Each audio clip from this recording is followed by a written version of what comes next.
Monsieur le ministre, Monsieur le Président de la communauté d'agglomération, Madame la conseillère régionale, Madame la conseillère départementale, Monsieur le conseiller départemental, Mesdames et Messieurs les maires, Mesdames et Messieurs les adjoints, Mesdames et Messieurs les conseillers municipaux, nos jeunes conseillers municipaux du CMJ, que je remercie pour leur intervention, Monsieur le directeur général des services, Mesdames, Messieurs les représentants des administrations en vos grades et qualités, Mesdames et Messieurs les présidents d'associations, Mesdames et Messieurs, chers amis. Avant de débuter mon propos, j'aurai une pensée émue pour Christian Valli, qui nous a quittés en 2022 et qui se tenait à cette place pour ses derniers vœux il y a 3 ans. Chers amis, c'est avec un immense plaisir que je vous accueille dans cette magnifique salle de Georges Brassens pour nos premiers vœux en présentiel. Enfin, oserais-je dire. Au-delà du bonheur de nous retrouver tous ensemble, n'oublions pas ceux qui ne peuvent pas nous accompagner ce soir, et c'est la raison pour laquelle cette cérémonie est retransmise directement sur les réseaux sociaux de notre commune. Depuis plus de 2 ans maintenant, nous avons essayé de démocratiser l'accès à nos instances par l'utilisation de vidéos et de directs, en transmettant nos conseils municipaux, à l'instar d'autres communes, mais aussi en créant un podcast. Oui, un podcast. Pourquoi, me direz-vous? Eh bien, tout simplement pour expliquer les instances municipales, les animations, les manifestations, mais aussi, et bien sûr, notre histoire, nos racines, avec l'histoire de Saint-Martin. Depuis plus de 2 ans maintenant, nous agissons avec mon équipe pour les Saint-Martinoises et les Saint-Martinois.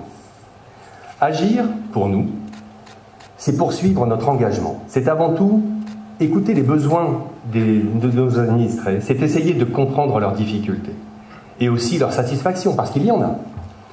C'est la raison pour laquelle nous avons lancé, ensemble avec mon équipe, des réunions de quartier. Au-delà du succès que nous y rencontrons, ces temps d'échange nous permettent depuis 2 ans d'optimiser notre action et de rendre cohérent le service rendu au public. C'est aussi pour nous l'occasion de rappeler que l'intérêt général ne sera jamais la somme des intérêts individuels et que ce que nous cherchons à faire pour notre commune se fait dans l'intérêt du plus grand nombre. Et j'aime beaucoup cette phrase parce que si on ne peut pas faire plaisir à chacun, on essaiera toujours de faire plaisir à tout le monde. Mais alors comment faire plaisir à tout le monde? Comment accompagner au mieux nos administrés et leur offrir des services de qualité? Lors de ces réunions, ce que les Saint-Martinois nous disent sur la circulation est important. Notre commune est une entrée d'agglomération. Nos voiries servent beaucoup pour le transport des citoyens. On pourrait même presque dire à tout le monde.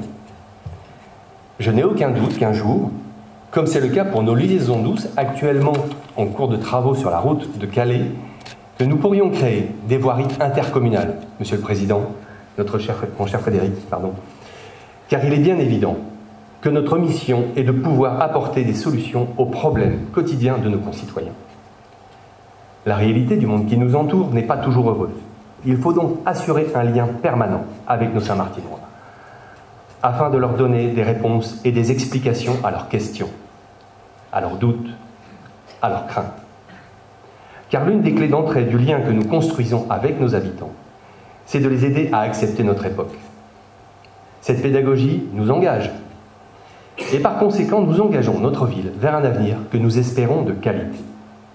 Car seuls, nous pouvons faire si peu. Ensemble, nous pouvons faire beaucoup. La qualité que nous recherchons est au premier plan une qualité de vie et d'environnement. C'est la raison pour laquelle, depuis 2 ans, nous avons essayé de verdir notre urbanisation.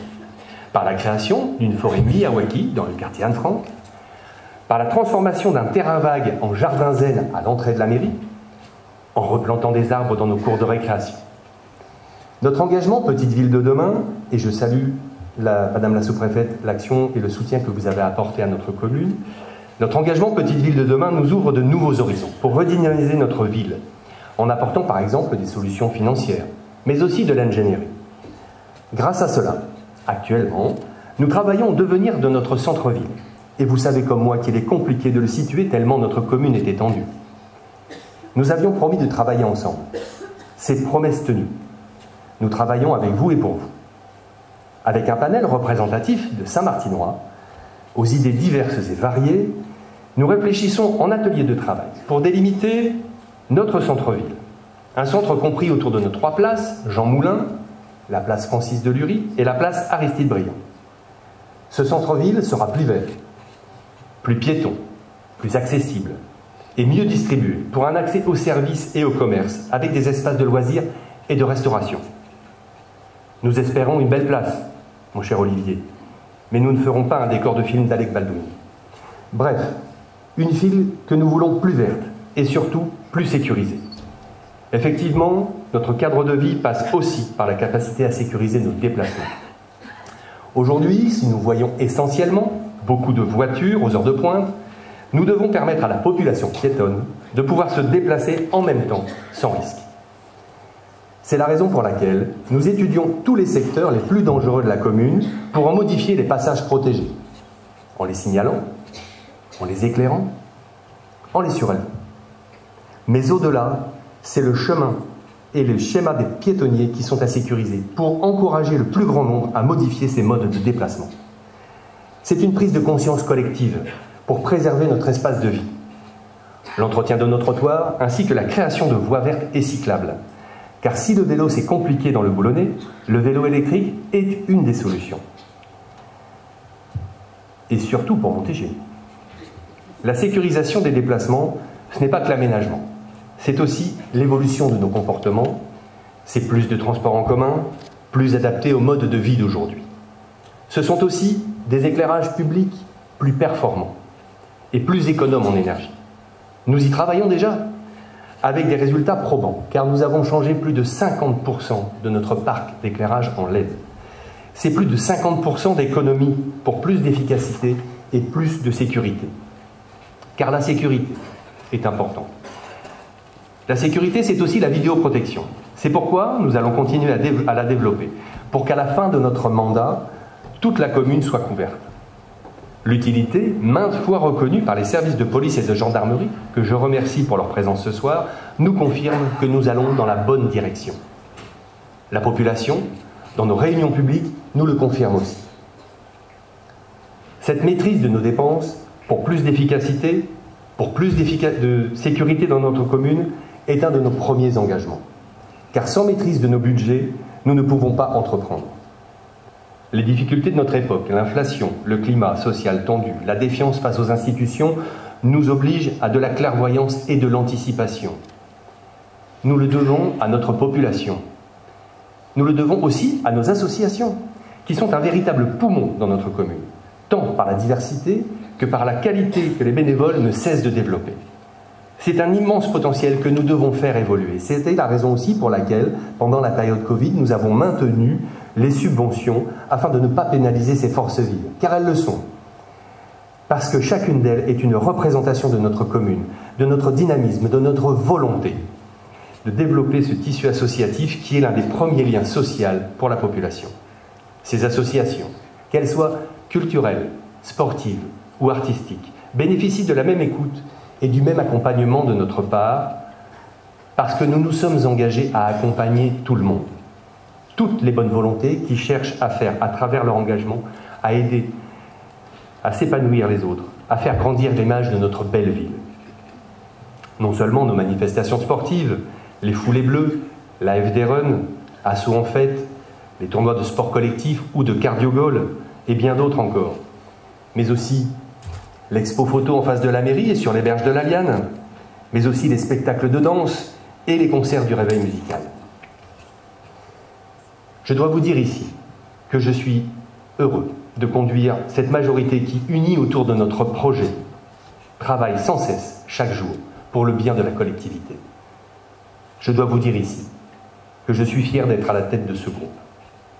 Depuis 2 ans maintenant, nous mettons la culture au plus près des Saint-Martinois. L'offre, toujours plus attractive, de notre centre culturel Georges Brassens en est une preuve.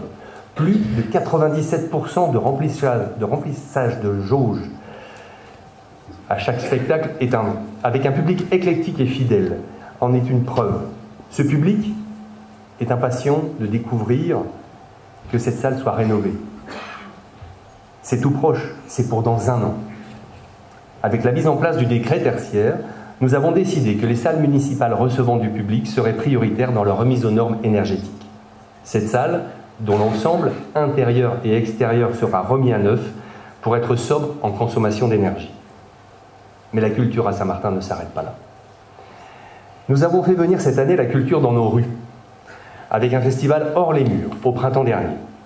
Une parade d'animaux géants dans le quartier Léon Blum. Des chansons à offrir à mobilette. Un festival food truck. Et tout ceci n'est qu'un exemple de la démocratisation de la culture pour tous, accessible au plus grand nombre. N'oublions pas, bien évidemment, notre concert du 13 juillet plus que complet. L'apéritif républicain de la fête du 14 juillet rassemblant pour la première fois plus de 500 personnes. Les moments de partage avec les repas de nos aînés, sans oublier leur traditionnelle distribution des colis, le Noël des associations et bien sûr notre marché de Noël, magnifique marché de Noël. Mais ce n'est pas tout. Notre ville se transforme déjà en partie. La construction d'un nouveau quartier prévu sur la rue Malbrook, les logements de la Voiroquerie qui viennent d'être terminés nous le montrent. D'autres projets vont faire encore évoluer notre ville, car il y a une forte demande pour venir vivre à Saint-Martin. On y est tellement bien. C'est la raison pour laquelle nous nous devons d'anticiper pour accueillir dans les meilleures conditions possibles ces nouveaux arrivants.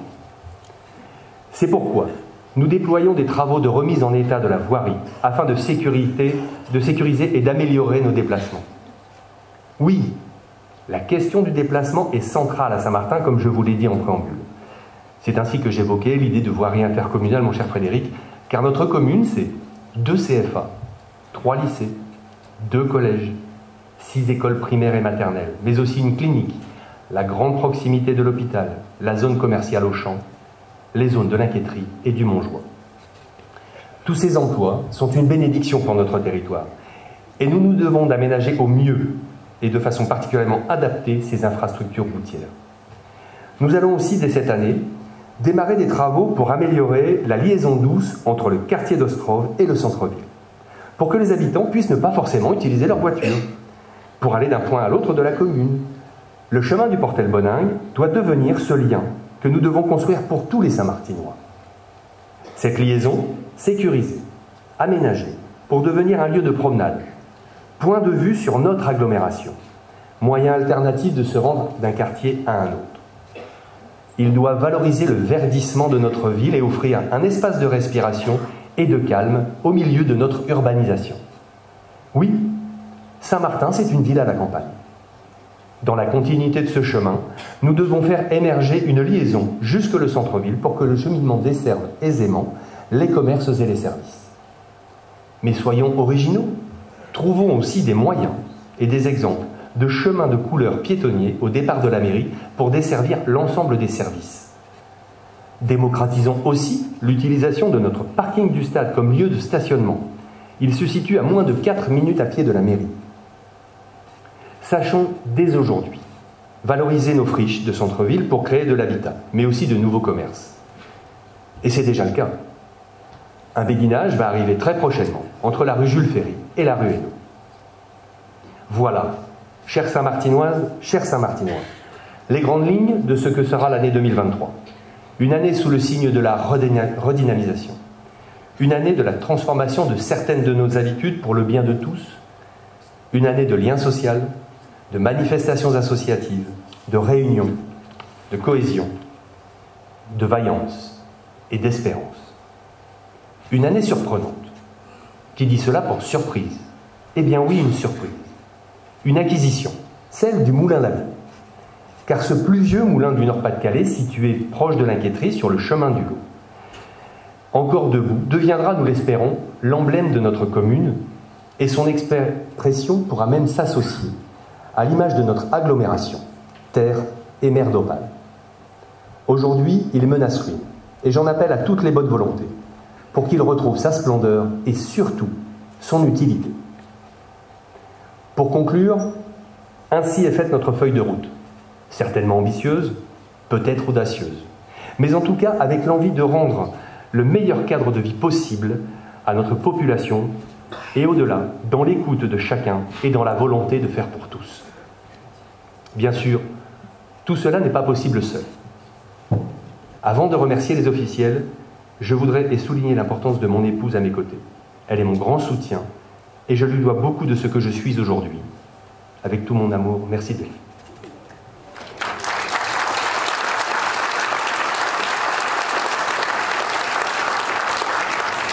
J'associerai à ce message mes 3 enfants. Je tiens ici à remercier l'État, Madame la sous-préfète. Je vous sais attaché à soutenir les projets de notre commune. Avec la région, ma chère Paulette, qui nous accompagne sur de nombreux projets et très prochainement sur le programme Centre-Ville, Centre-Bourg. Le département, chère Sandra, cher Olivier, pour tout ce que vous nous apportez. L'aide sociale, le développement de notre collège, l'entretien de nos routes. L'agglomération, cher Frédéric, avec qui nous travaillons quasi quotidiennement, car il n'y a pas d'agglomération forte sans commune forte qui la compose également. Mes chers collègues, élus, adjoints, conseillers délégués, toujours disponibles et motivés pour nos projets. Et j'ai une pensée ici aussi pour vos conjoints, qui vous permettent ces réunions tardives, ces manifestations du week-end, parfois compliquées. Mes chers agents, mes techniciens, sur tous les fronts, au quotidien, pour relever tous nos défis. Chers habitants, que cette année 2023 soit celle de la stabilité.